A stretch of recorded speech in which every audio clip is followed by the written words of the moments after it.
elasticidade de forma, certo? Outra coisa também, as tensões cisalhantes aparecem no fluido devido ao escoamento viscoso. Então, não faz sentido você falar em um fluido que está escoando sem levar em conta as tensões internas, cisalhantes que surgem no interior do fluido escoando, ok? Então, se um fluido está escoando, existem tensões cisalhantes internas. Se o fluido está em repouso, para você pôr esse fluido em movimento, ou seja, deformar esse fluido, ou seja, tornar o fluido, fazer com que esse fluido escoe, que é a mesma definição de deformação do fluido, é fazer o fluido escoar. Você precisa administrar uma tensão, por mínima que seja, certo? Então, a tensão de cisalhamento, as tensões de cisalhamento aparecem no fluido devido ao escoamento do fluido em repouso para começar a deformação desse fluido, ou seja, começar o escoamento do fluido. E uma vez o fluido já escoando, surgem internamente as chamadas tensões cisalhantes internas. A gente vai ver quando for estudar campos de tensão. Ok? Então, os materiais sólidos, certo? Por possuírem elasticidade de forma, certo? O tamanho da deformação desse sólido vai depender do módulo de rigidez do sólido. Vocês já viram, deixa eu pegar aqui a mesa, deixa eu ver se dá para fazer alguma anotação, certo? Então, para sólidos, eu tenho o quê? Eu tenho que a tensão cisalhante, certo? É diretamente proporcional, certo? À deformação do sólido. Se eu for tirar esse sinal de proporcionalidade, transformar numa igualdade, eu multiplico isso aqui por uma constante. Então, isso aqui implica dizer, ou seja, se a tensão cisalhante em sólidos, certo? Vai ser igual a uma constante G, certo? Que multiplica delta. Onde esse G aqui é nada mais, nada menos de que o módulo de rigidez.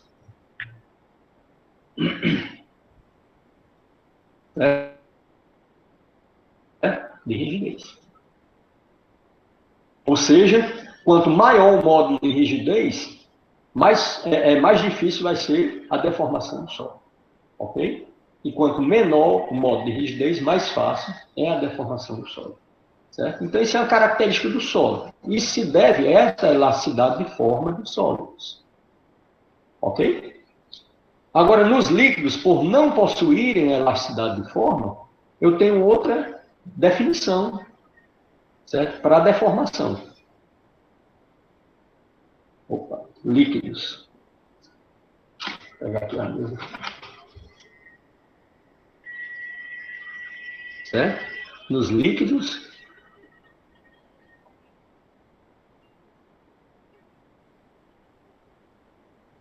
eu tenho outra coisa, outra definição aí para a deformação. E no caso, a deformação seria o escoamento.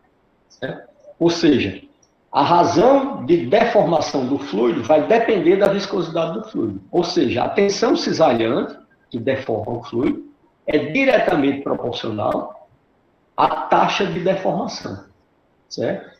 Eu chamo aqui, sei lá, d alfa dt. Olha o comportamento aqui. A tensão cisalhante, que deforma o fluido, é diretamente proporcional à taxa de deformação do fluido. Ok? Para eu pegar esta sinal de proporcionalidade aqui, ó, certo? Transformar isso aqui numa igualdade, eu multiplico por uma constante. Aí eu tenho as tensões cisalhantes em líquidos, certo? Vai ser igual a uma constante que multiplica a taxa de deformação. Mas na frente vocês vão ver direitinho a definição dessa taxa de deformação. E essa minha constante aqui é o que eu chamo de viscosidade. Certo? Então, em sólidos, certo? As tensões cisalhantes são diretamente proporcionais às deformações. E a constante de proporcionalidade é o módulo de rigidez do sólido, certo? Que vai me dar o quê? O tamanho da deformação do sólido, certo? O quanto o sólido se deforma. Vai depender muito desse módulo de rigidez. No caso dos líquidos, a tensão cisalhante, que gera a deformação, que é a mesma coisa de escoamento, é diretamente proporcional à chamada taxa de deformação. Certo? Então, esse aqui é o comportamento, é o que caracteriza o fluido newtoniano. Certo? Onde mi aqui é a viscosidade do fluido. Certo? Então, aqui eu tenho, tanto em sólido como em fluidos, eu tenho tensões cisalhantes. Essa tensão cisalhante deforma o sólido, que ele estando em estado elástico, ele volta para a situação original, uma vez que cesse a força que gerou essa tensão, certo? Que está gerando a deformação. Está no estado elástico, cessou a força, as tensões cessam e o corpo retorna ao seu estado original.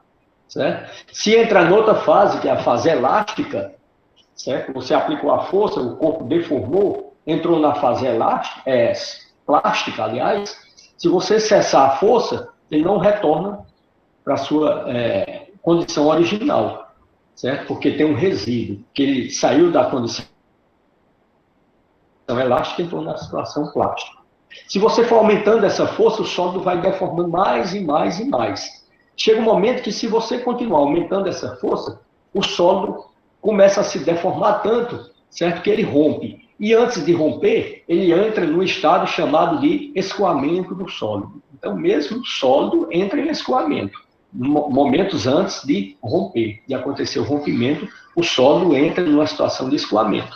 No caso dos líquidos, esse escoamento já acontece exatamente no momento em que você começa a aplicar a tensão. Ok? Diferentemente do sólido, por quê? Porque líquidos não possuem elasticidade do fluido. Alguma dúvida, pessoal, aí? Tudo ok? Por enquanto, tudo bem, professor. Tudo bem. Pronto. Então, aqui a gente vai ver outra definição importante, certo? Que é a definição de sistema e volume de controle, certo? Aí vamos aí para a definição de sistema, que você já tem aplicado bastante aí, certo? Esse conceito aí de sistema. Na mecânica básica, o sistema por exemplo, aquele diagrama do corpo livre, é exatamente a aplicação do sistema, porque você tem uma massa específica, certo? Identificável e fixa. Certo? Você tem um bloco pendurado por uma corda, aí você define ali o diagrama de corpo livre, que inclui o bloco e a corda. O bloco tem uma massa, é uma massa identificável e uma massa fixa. O bloco não está perdendo massa. A massa do bloco não está fluindo, certo? Então, você aplica muito bem aí o conceito de sistema, certo? Então, o sistema a definição de sistema é a quantidade de massa fixa e identificável, separada do ambiente pelas fronteiras. Então, eu vou ter um sistema e tem as fronteiras do sistema. No caso de um sistema bloco, corda, certo? Se eu considerar o bloco como uma massa fixa e identificável, a superfície lateral do bloco vão ser aí o que a gente chama de fronteiras do sistema. Ok? No caso de fluidos, eu tenho que levar o mesmo conceito aí. Certo? Sistema é uma quantidade de massa fixa e identificável.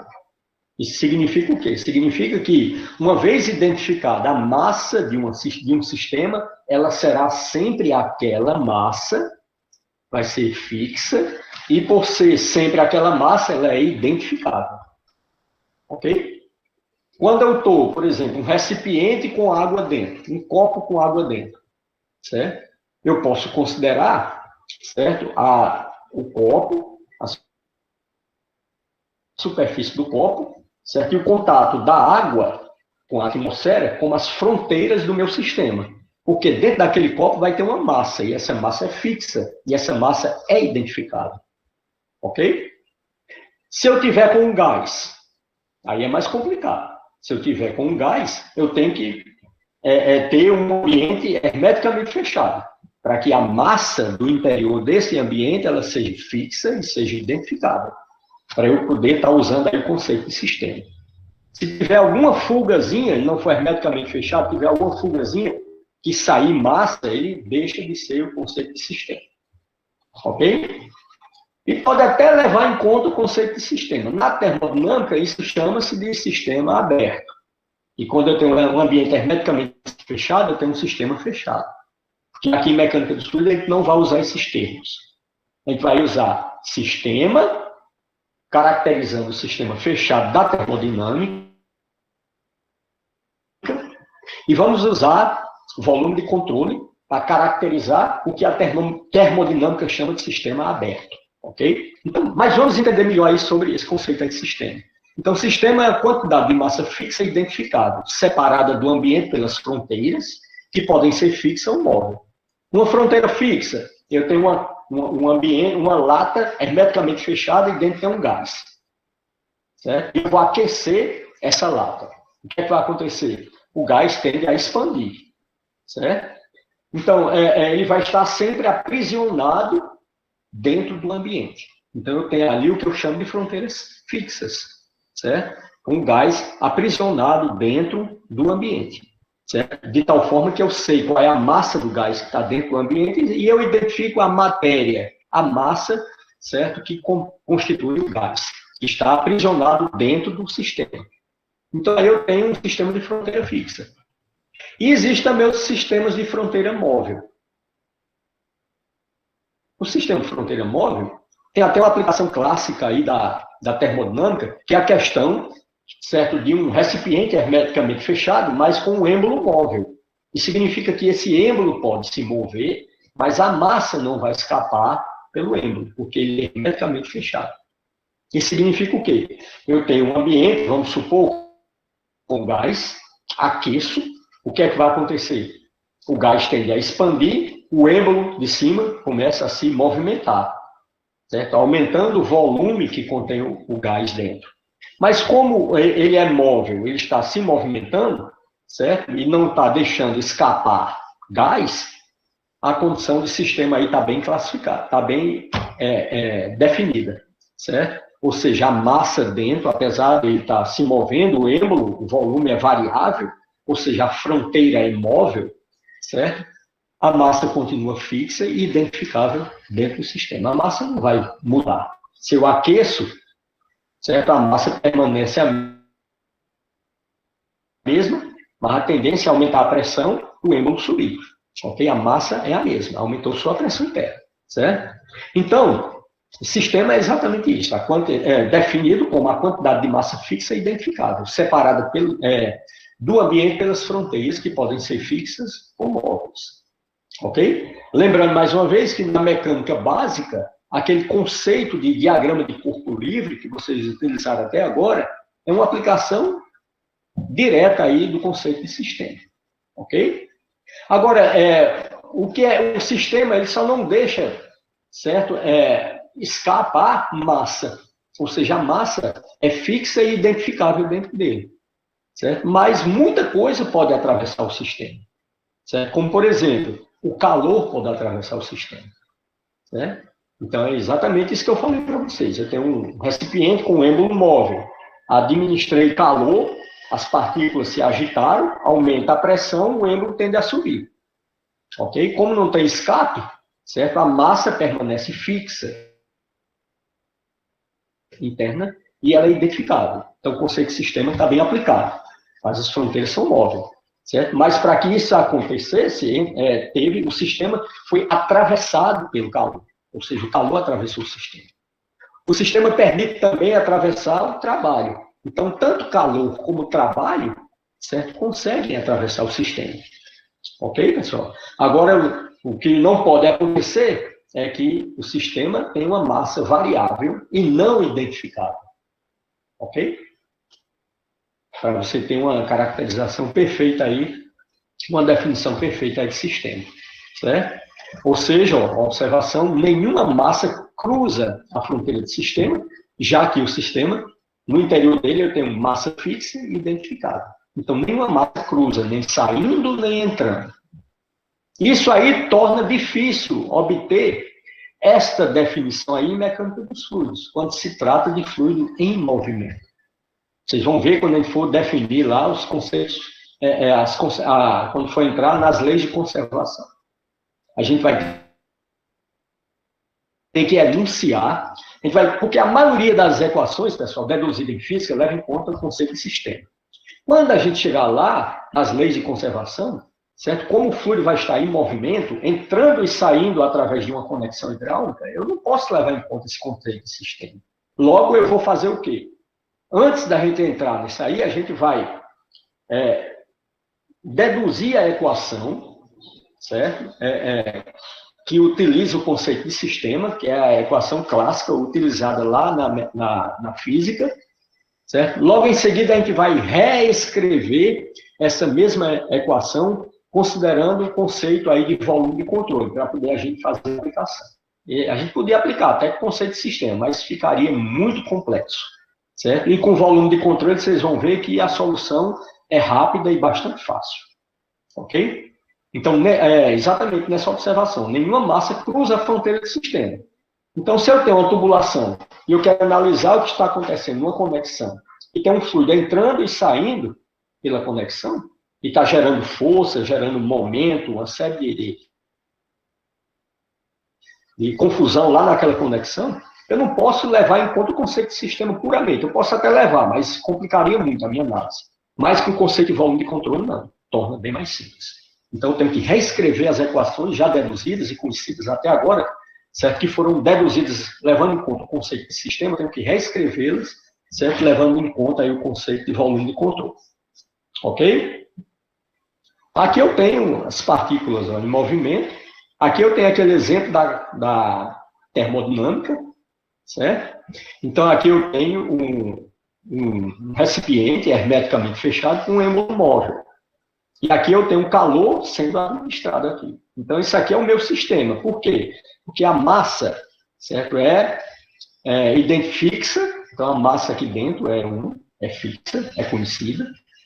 E é identificável porque é uma única massa aprisionada aqui dentro desse ambiente, certo? Então, esse ambiente aqui é o que eu chamo de sistema, certo? Então, ele tem uma massa fixa e identificável, com um êmbolo móvel, certo? Aqui eu tenho as fronteiras do meu sistema, certo? Então, aqui eu tenho uma fronteira real,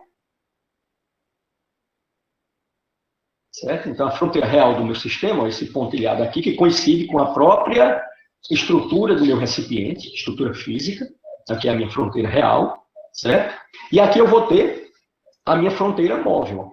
Fronteira móvel. Por quê? Porque quando eu administro calor, como eu já disse, no sistema, massa não entra, massa não sai. Ela tem que ser fixa e identificável. Mas eu posso atravessar o sistema aqui, ó, posso atravessar calor, posso atravessar trabalho. Certo? Então, no caso aqui, ó, eu estou administrando calor, o calor entra no sistema, a massa permanece aprisionada no meu sistema. Nesse caso aqui, eu aumento a pressão, como o êmbolo é móvel, certo? A tendência é o êmbolo subir, mantendo sempre a massa conservada no seu interior, certo? Então, aqui é o exemplo típico aí da termodinâmica, né?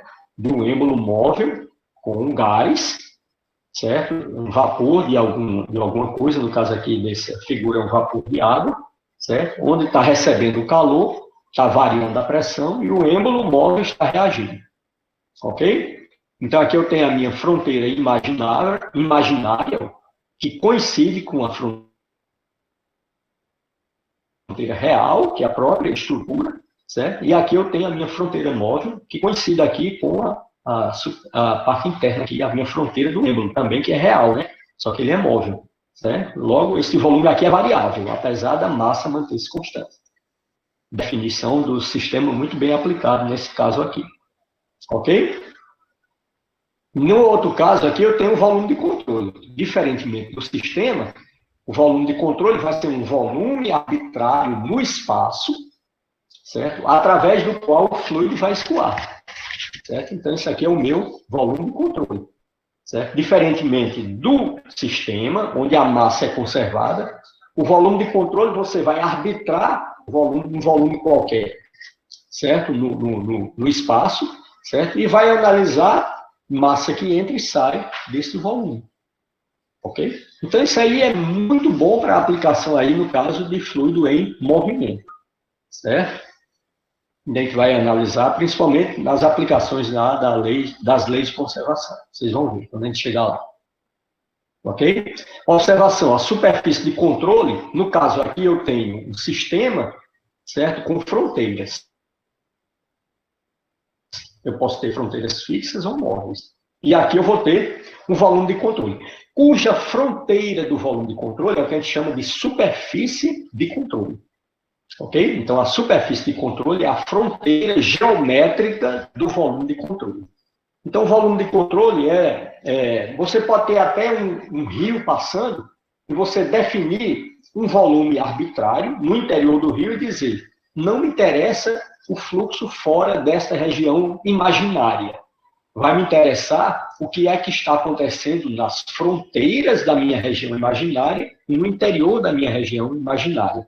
Sabendo que o rio está escoando, esse volume de controle imaginário, por ele estar entrando e saindo massa. E você passa a se preocupar apenas em estudar o que acontece na superfície do volume arbitrário e imaginário que você criou no interior do campo de escoamento, o que acontece na superfície e o que acontece no interior dela. Certo? É tanto que você pode definir uma região imaginária, certo? Um volume qualquer, e dentro dessa região instalar uma série de sondas. E nessas sondas passar a monitorar velocidade, pressão, temperatura, massa específica, e assim sucessivamente. Certo? Por quê? Porque não interessa o que está acontecendo fora dessa região imaginária. Certo? O que interessa é o que está acontecendo na superfície dessa região e dentro dela. Como ela é imaginária, certo? Ela não oferece resistência ao escoamento. Isso aí é um